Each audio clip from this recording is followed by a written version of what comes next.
नाम हो laboratory preparation of hydrogen gas. अब यसको लागि हामीलाई चाहिने मेटेरियल्स रिक्वायरमेन्टहरु यस प्रकार रहेको छ। नम्बर 1 मा छ डेलिभरी ट्युब। डेलिभरी ट्युब भन्नाले एउटा ग्लास ट्युब हो। त्यो ग्लास ट्युबलाई हामीले बङ्गाएर ग्यास लाम्पमा फिट गर्छौं र डेलिभरी ट्युब बनाउने तरिका हामीले पहिलाकै एक्सपेरिमेन्टमा सिकिसक्यौं, जस अनुसार मैले यहाँ डेलिभरी ट्युबलाई बङ्गाएर यहाँ राखेको छु। यसरी हो बङ्गाइएको छ, यो डेलिभरी ट्युब हो। त्यस्तै गरी यो डेलिभरी ट्युबलाई यहाँ कर्कमा फिट गरिएको छ। यो कर्कमा फिट गर्नको लागि यसमा कर्कमा हामीलाई होल चाहिन्छ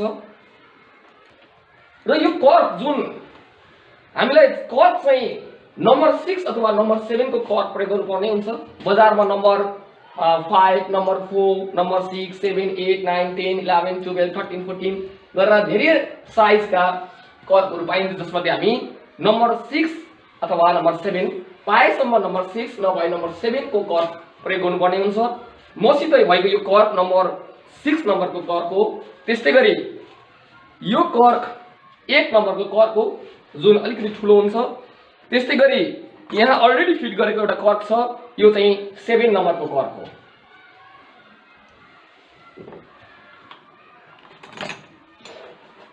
त्यस्तै गरी कर्क पछि अथवा डेलिभरी ट्युब पछि हामीलाई अर्को चाहिन्छ उल्फ बोतल। यसलाई हामी उल्फ बोतल भन्छौं। उल्फ बोतल पछि अर्को बिहाइन्ड सेल्फ चाहिन्छ। यहाँ एउटा चाहिँ बिहाइन्ड सेल्फ रहेको छ, जसको जुन यो कर्नरबाट डेलिभरी ट्युब इन्सर्ट हुन्छ भने यो होलबाट ग्यास कलेक्सन गरिन्छ। त्यस्तै गरी ग्यास जार, हामीसँग यहाँ 3 वटा ग्यास जारहरु छ। त्यस्तै गरी अर्को छ zinc granules. Zinc is a metals and it is D block element and it is found in group B of the Moron periodic table. Its atomic number is 40. तपाईलाई म यहाँ जिंक ग्रानुल देखाउन चाहन्छु। यस्तो किसिमको हुन्छ यो जिंक ग्रानुल्सहरु। यस्तो है, यो जिंक ग्रानुल्स चाहिने भयो हामीलाई। त्यसपछि अर्को छ डाइल्युट हाइड्रोक्लोरिक एसिड। अब हामीसँग यहाँ हाइड्रोक्लोरिक एसिड कन्सन्ट्रेट फर्ममा छ। सबभन्दा पहिला हामी यो कन्सन्ट्रेट हाइड्रोक्लोरिक एसिडलाई डाइल्युसन गर्छौं। अघि नै हामीले कट गरेको एउटा ग्लास ट्युब छ। यही ग्लास ट्युबको मध्यबाट हामी भेसल्समा रहेको यो कम एसिडलाई वाटरमा राखेर डाइल्युसन गर्छौं। र एसिडलाई डाइल्युसन गर्दाखेरि जहिले पनि हामीलाई सबैभन्दा पहिला वाटर राख्नुपर्छ र वाटरमा एसिड राखेपछि मात्र त्यो डाइल्युसन हुन्छ। यदि हामीले एसिडमा वाटर मिक्स गर्यौं भने त्यो रिएक्सन एक्सप्लोसिभ भई भेसल्स फुट्न सक्ने अथवा अरु खतरनाक हुन सक्ने पनि हुन्छ। त्यो भएको कारणले गर्दा सबभन्दा पहिला हामी एउटा भेसल्स लिन्छौं। यसको नाम हो कोनिकल फ्लास्क। यसलाई हामी कोनिकल फ्लास्क भन्छौं। यो कोनिकल फ्लास्क पछि अर्को हामीलाई चाहिन्छ कम सल्फ्युरिक एसिड। त्यस्तै गरी डिस्टिल्ड वाटर, यसको नाम हो डिस्टिल्ड वाटर। डिस्टिल्ड वाटर हामीले केही अमाउन्ट डिस्टिल्ड वाटर आफूलाई चाहिने जति अमाउन्टमा डिस्टिल्ड वाटर कोनिकल फ्लास्कमा राख्छौं। सबभन्दा पहिला यसलाई हामी रिन्स गर्छौं। रिन्स गरिसकेपछि यसलाई हामीले केही अमाउन्टमा डिस्टिल्ड वाटर राख्छौं। ल मैले यसमा अब 200 ml जति डिस्टिल्ड वाटर राखेँ। अब यो डिस्टिल्ड वाटर राखिसकेपछि यसमा नम्बर 2 को नेक्स्ट स्टेप छ यसलाई डाइल्युसन गर्ने। यो डिस्टिल्ड वाटर भयो। त्यस्तै गरी यो ग्लास ट्युब, यो कम सल्फ्युरिक एसिड जसलाई हामी किङ अफ केमिकल भन्छौं, किनकि सल्फ्युरिक एसिडलाई विभिन्न ल्याबोरेटरी तथा इन्डस्ट्रीजहरुमा प्रयोग गरिन्छ। सबभन्दा पहिला यसलाई इन्सर्ट गर्छौं एसिडमा। त्यसपछि थम्बले यसलाई क्लोज गर्छौं। क्लोज गरेर यसलाई बिस्तारै उचाल्छौं र यसमा यसरी एसिड आउँछ।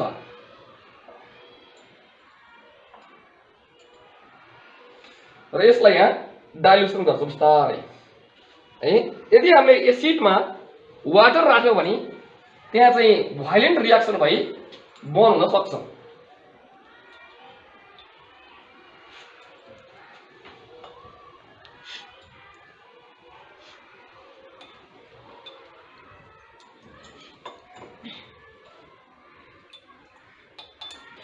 हेर्नुस् सल्फ्युरिक एसिड कतिसम्म भोइलेट हुन्छ भन्ने कुरा यहाँ थाहा भइसक्यो। यो पोखेको ठाउँमा यसले रियाक्सन निकालेर यहाँ गाँस निकालिसकेको छ। यस्तो ठाउँमा हामीले त्यति छोड्यो भने यसमा बन हुने पाल पर्ने हुन सक्छ। त्यसरी यसलाई हामी पानी राखेर यसलाई डाइल्युट गरिदिन्छौँ। अब यो केही पनि हुँदैन है। ल यो भयो डाइल्युट सल्फ्युरिक एसिड। अब यो यति एकदमै हिट हुन्छ है एसिड डाइल्युसन गर्दाखेरि। त्यसपछि दोस्रो स्टेप छ यसलाई लेबलिङ गर्ने। लेबलिङको लागि हामीलाई पर्मानेन्ट मार्कर चाहिन्छ। यसलाई म यहाँ लेबलिङ गर्छु।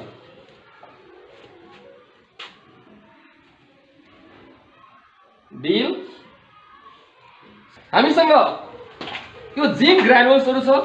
जिङ्क ग्रानुल्सको सबभन्दा मसिनो पिसहरु छान्नु पर्छ। सबभन्दा पहिला यसको मसिनो पिसहरु चाहिन्छ हामीलाई। हामी यसको मसिनो पिस लिन्छौँ।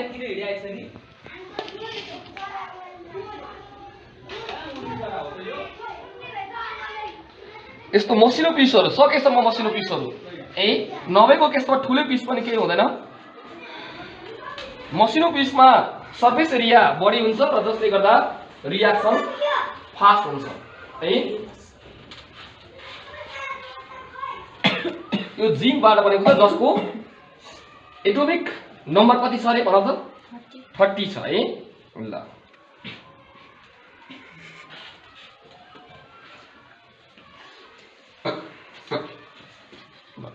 यसलाई अब हामी यो उल्फ बोतलमा राख्छौं है। यसलाई पनि म रिन्स गर्छु किनकि यसमा कुनै केमिकल रहेछ भने यसले रियाक्सन देखाउँदैन।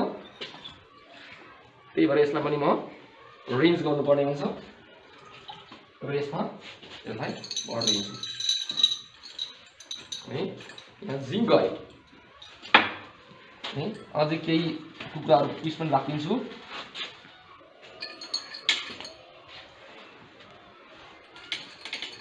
ल बाँकीलाई म बेस्टमा हाल्दिन्छु कन्टेनरमा।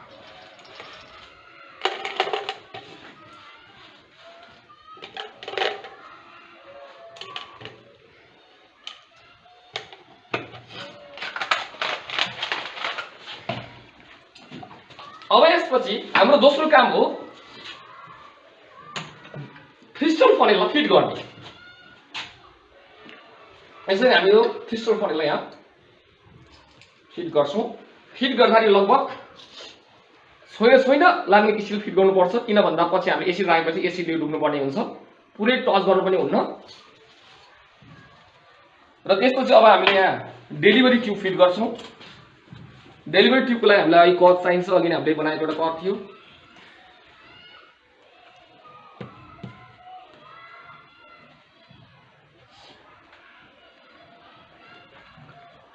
यो कर्क हामीले यहाँ फिट गर्नुपर्ने हुन्छ र यसलाई हामी यसरी यहाँ वाटर ट्रपमा राख्छौं। यहाँ वाटर ट्रपमा प्रशस्त पानी छ। त्यसपछि यो बियर सेल्फलाई हामीले यसको यो कर्नरमा यसरी यहाँ कभर गरिदिन्छौँ। यसरी कभर गरिसकेपछि अब हामीले ग्यासलाई कलेक्सन गर्नुपर्ने हुन्छ। त्यसको लागि हामीलाई ग्यास जार चाहिन्छ। यस ग्यास जारमा सबैभन्दा पहिला पानी भर्ने। त्यसपछि यसको कभरले यसलाई बिस्तारै छेउबाट है माथिबाट राख्दाखेरि बबल्स आउँछ। त्यही भएर छेउबाट बिस्तारै यसलाई इन्सर्ट गर्ने। यसरी हेर्नुस् यहाँ अझै बबल्स आयो भएन यो है। यसको अर्थ यसमा बबल्स आउनु भएन। बबल्स आउनुको अर्थ त्यहाँ अर्कै एयर पसिसकेको छ।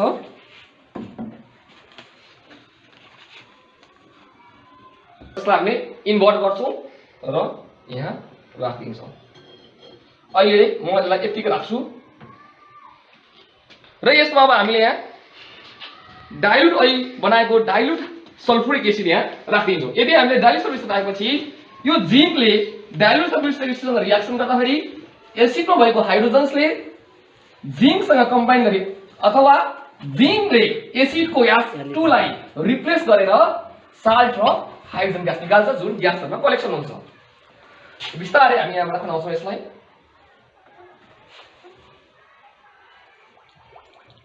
यो खनाउँदाखेरि अहिले आएको यो एयर आएको हो। यहाँ रियाक्सन भइसकेको छैन।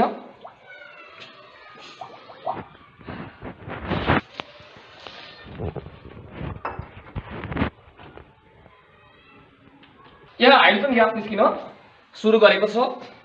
अब यो निस्केको हाइड्रोजन ग्यासलाई हामी ग्यास जारमा कलेक्ट गर्छौं।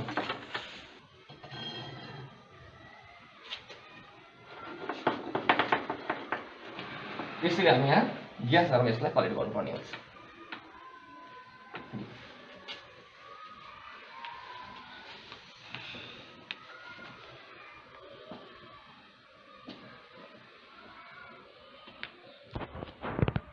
यसले यहाँ डाउनवर्ड डिस्प्लेसमेन्ट वाटरलाई डाउनवर्ड डिस्प्लेसमेन्ट गरेर यसमा हाइड्रोजन ग्यास कलेक्सन भइरहेको छ है, जुन हामी यहाँ देखिरहेको छौँ।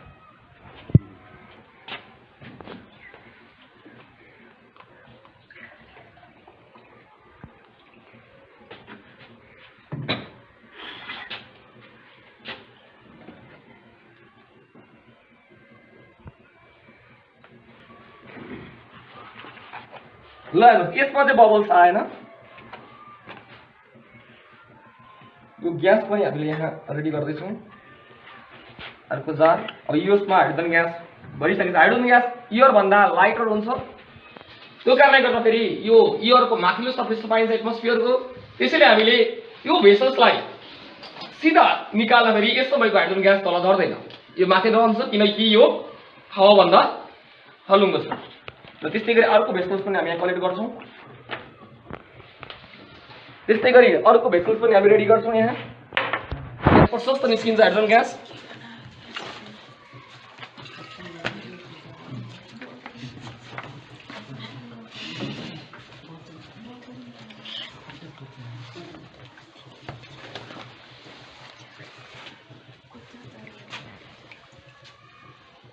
यो पनि पुरै ग्यास भरिसक्यो, यो पनि ग्यास छ।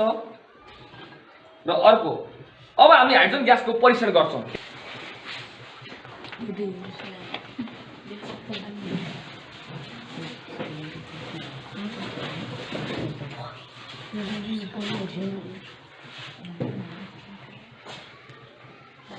अब हामी यहाँ हाइड्रोजन ग्यास परीक्षण गर्न गइरहेका छौँ। त्यसको लागि हामीले सबैभन्दा पहिला बर्नर ओपन गर्छौँ। यो बर्नरलाई हामीले ग्यास प्रिपरेसन गरेको ठाउँभन्दा अलिकति केही टाढा राख्नुपर्छ, किनकि यसमा हाइड्रोजन ग्यास एकदमै एक्सप्लोसिभ हुन सक्छ। र हेर्नुहोस् है त, यसले अब बलिरहेको आगोलाई हामीले हाइड्रोजन ग्यासमा इन्सर्ट गर्यो भने त्यसले पप साउन्ड निकाल्छ। त्यो हो कि हामी हेर्छौँ है त, पप साउन्ड सुन्नुभयो है। अझ यसमा साउन्ड थोरै आयो किनभने ग्यास कम छ।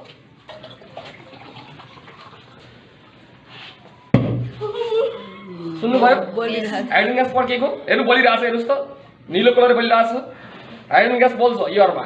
त्यस्तै गरी अब हामीले अर्को पनि ग्यास परीक्षण गर्न गइरहेका छौँ। सामने होला कति तातो छ है, नजिककोले हेर्नु त कति धेरै रियाक्सन छ। यहाँ हामीले त्यहाँ कुनै हिट दिएको छैनौँ, तातो चाहिँ छैन है, यहाँ रियाक्सन भइरहेको छ है। यसमा पनि भन्नु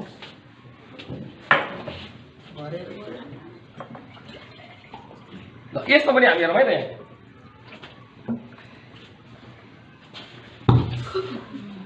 बलिरहेको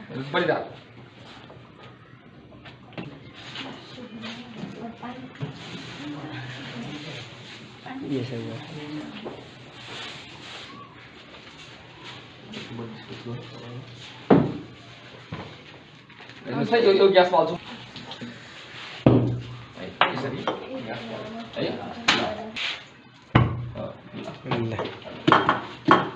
हेर्नुहोस् यहाँभित्र ग्यास बाहिर निस्केको है।